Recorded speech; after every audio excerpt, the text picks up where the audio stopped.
Hi and welcome to Tea Break, Ethnicitity's new podcast, and this is the second talk of the day, Intersectionality, and my guests for this particular section are, we've got Oscar Hoyle. Hello. Verity Smith. Hi. And Eva Echo. Hi. So I'm just going to let you introduce yourselves. So let's start with you, Verity. Hi, my name is Verity, my pronouns are he, him. I'm the Youth Engagement Manager for Mermaids, it's my day job. And away from that, I play elite rugby in my own right as a wheelchair player. Eva. Hi, my name's Eva, my pronouns are she, they. I'm one of the directors at Ethnicity. I'm also Director of Innovation at Birmingham Pride. I sit on the Crown Prosecution Service's hate crime panel, and I also work with various police forces to educate them about trans awareness. And Oscar. Hello, I'm Oscar Hoyle. I use they, them pronouns. I am a director at Trans in the City. I'm also the Chief Operating Officer at Blossom LGBT CIC, and just generally a bit of a political loudmouth. Yeah, we like that. Yeah, it's a good intro. It's what I've heard, you know. I've seen the graffiti on the table. Yeah. The gobby one. The gobby one.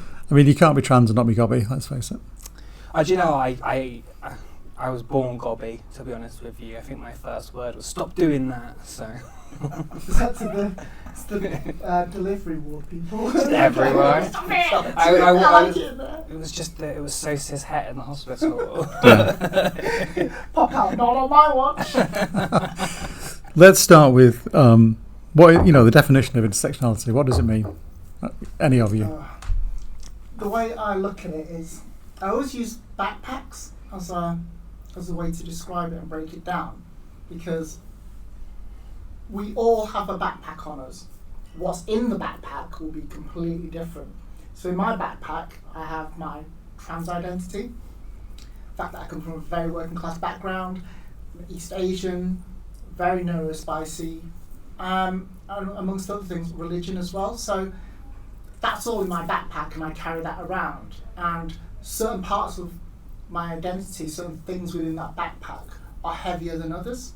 And sometimes, if I put my hand in, one identity will be at the top more than others. And for me right now, it's my trans identity, because trans people are under attack constantly. We just don't have the freedom to exist. So that's why that's at the top. But that's closely followed by other things. And without that backpack, I wouldn't be me. That backpack contains everything that makes me. So the way you describe that, it's like all the elements of your being, yourself, you kind of carry around with you in your backpack. It's a really interesting way of describing it. I am interested. Really good. I use it as well for young people at work about how do we empty that backpack from them carrying so much heavy goods around with them. So looking at how we can break that down into bits. Like, we all talk about I'm trans, or that's what I'm known for, I'm a trans person, but actually I'm a rugby player, I just happen to be trans. So for me, it's being trans, being gay, and being in a wheelchair. For me, none of that's always been there either, so it's been a learning curve as I've gone along, because I played elite women's rugby for 26 years, league and union. I got told if I came out when I was younger, they'd kick me out of the women's premiership, and I had absolutely nothing, no support, lost parental. Got pushed into getting married to a woman for 7 years so I could still fit in playing my sport as a lesbian, but that was never me. I'm 42 now and I'm finally getting to live my life, so for me it's to be my authentic self, showing all those parts of me. Like, part of me is protected because I'm in a wheelchair, part of me is protected because I'm gay, hardly anything's protected because I'm trans, and it's trying to have those conversations, and for me it's massively around sport and engagement of young people to make sure that they don't go through that same journey as me. So for me, definitely to be your authentic self. So you've done a lot of talking on trans inclusion in sports. Can you just tell us a bit more about that? Yeah, sure. So I was the trans inclusion in sports manager for Mermaids, and in my own right as well, I work a lot around national sports governing bodies, policy writing. I was the only trans rugby player allowed in the room when the World Rugby bans came in as well, and it's about having these conversations but having the right people in the room. So I was asked to go and attend, to be there as lived experience, but then when you start talking lived experience, it's anecdotal. They don't want to listen to it. I'm lucky enough to play against trans men, trans women, cis men, cis women, non-binary people, and I'm still the only injury in 20 years as a trans person from a cis player, and trans women were playing with no issue for 20 years prior to that, still with no injuries, but they've banned trans women and girls from playing. So for me, it's about having a voice and using my platform for them. I've just come back from Vienna. I won the Emma Goldman award out there and some money to use as a project, so I'm looking at hopefully setting up a web app where young people can find inclusive clubs where they can go to in youth services and mental health and things like that. So well, that's great. Hopefully, thank you. Yeah, so good. So yeah, for me, we need to start challenging, stop being scared. We've got really good sports bodies that have had brilliant policies that are just about to go and be released, and then they've been threatened with legal action by gender critical voices, and then we're scared about what's going on. So that's where we need to see this challenges now. I think it's also worth noting that once one governing body enacts a ban, it's the domino effect. Yeah, we have seen that. We have seen that. I know, chess. Can you come yeah, on? I know, Like, it's absolutely ridiculous. Honestly, like what are they saying? And I think what they are actually saying is men are better than women, and therefore, you know, we have to stick with this binary. Like I used to play chess for East Cheshire when I was younger, and for the school. Probably shouldn't admit this to everyone, but too late. Nerd. When I played, I was using my brain, and you know, you can't say that there's an advantage, but they'll conjure something from somewhere, and it's been amazing that the Chess Federation has said no, actually we're going to allow trans women to play, and we need more governing bodies to stand against those gender critical threats and bullying and say, well, actually no, because there is evidence to show there is no biological advantage. And there's research out there as well, so there's absolutely no research to say that testosterone is an overarching advantage at the moment. There never was in the beginning. It was all hypothetical, and the people that had made these hypothetical assumptions were on cis men, cis women at high-end playing within their sport that have had thousands of pounds of training and effort put into them. That's not a trans woman on a Sunday morning in a local grassroots club. It's not a 14-year-old that's not played for 3 years and told that because they had access to rugby at a younger age and boys are better than girls, therefore they're banned. So we're not seeing this at the moment. And then again, everything knocked on, they're using the same science, the same research, it's the same people in those rooms, and it needs to stop. We've got new research, we've got Blair Hamilton, Ada Chun, we've got so much out there. We've got the Monash University, we've got the Canadian Centre of Ethics, we've got the IOC, but nobody's listening. And again, I'm still the only injury in sport as a trans man from a smaller cis female. And we've seen sport after sport after sport coming out with these, you know, anti-trans policies. You know, I'm beginning to wonder where's it going to stop. And what you just said, you know, it kind of gives us a bit of hope there. Yeah, we need a challenge. The research is there, it's coming. Keep your hands in there. Yeah. But again, it should be different because kids are only playing grassroots at the moment. There's no pathways for them, and kids are not getting supported in school to go play that. They've been asked to leave school, to not get involved. The kids have been put in detention. They shouldn't be in detention. They should be supported, and we should have a look at how we break down these bits in school, because not every trans woman, trans boy, cis girls, cis boy wants to play sport. It's affirming, but some of them want to play mixed, some of them want to do other things, and it's about letting them develop those skills against each other. I think something you said that was really interesting when you come to the work with children is I'm dyslexic, dyspraxic, I have ADHD.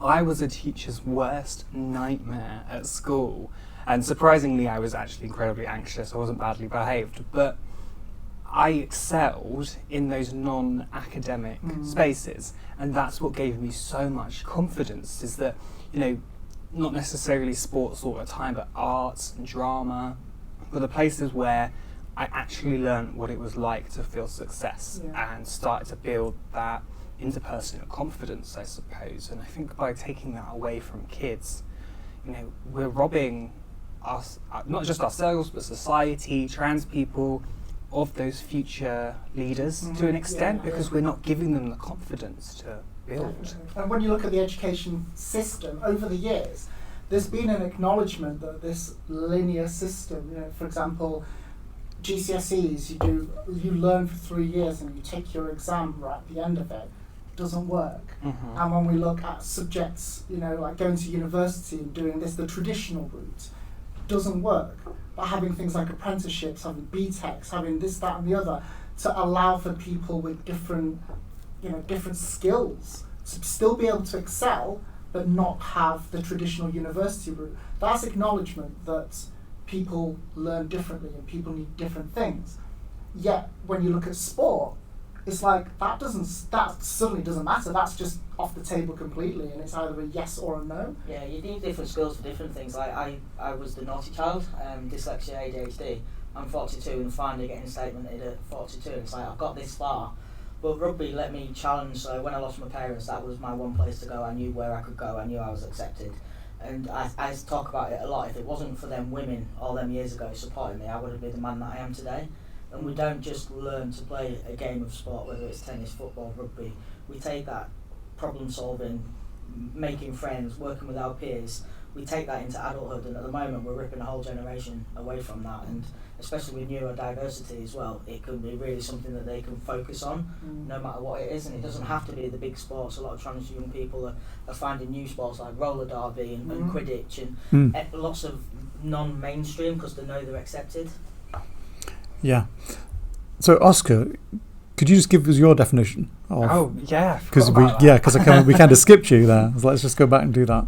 I suppose I would define intersectionality as the interconnection of yourself. So it's about all of those different aspects that make you you, but also those aspects that don't make you you. And I think that's something we also don't always talk about in intersectionality, is actually we talk a lot around the parts of identity that marginalise us, whether we are trans, whether we have a disability, whether we are what gender we are, but true intersectionality also acknowledges the areas that we do have privilege in. So being male, being white, being fully able, being in a lot of spaces, being Christian, are all places that actually also give us privilege. And intersectionality to me, and I think the backpack example is really good, but I think it's also, I suppose, the level of support that you also have to carry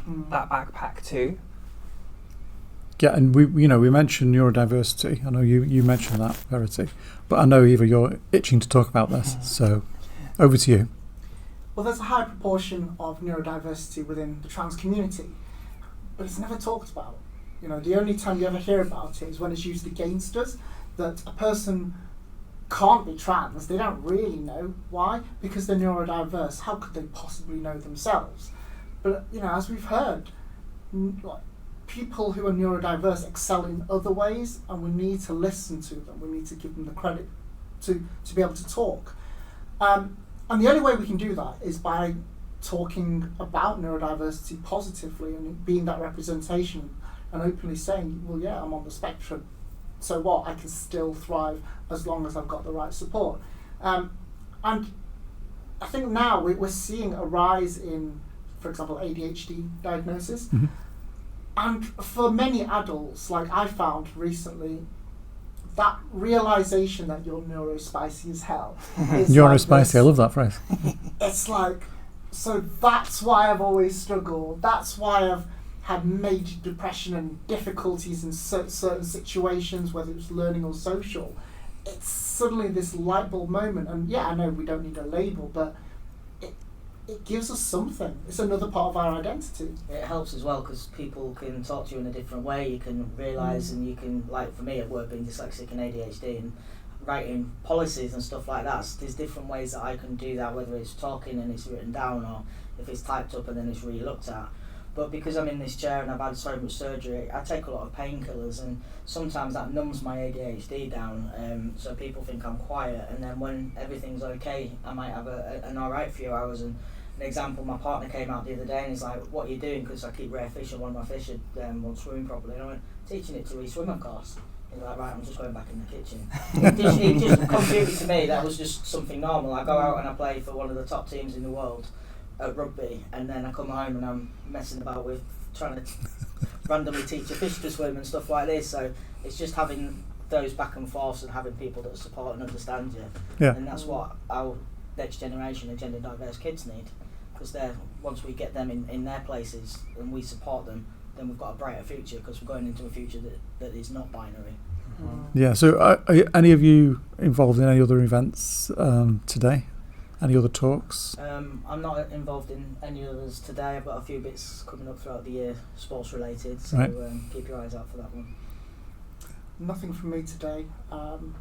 Doing a TED Talk on Thursday. Are you? Ooh. I am. Oh, what's that for?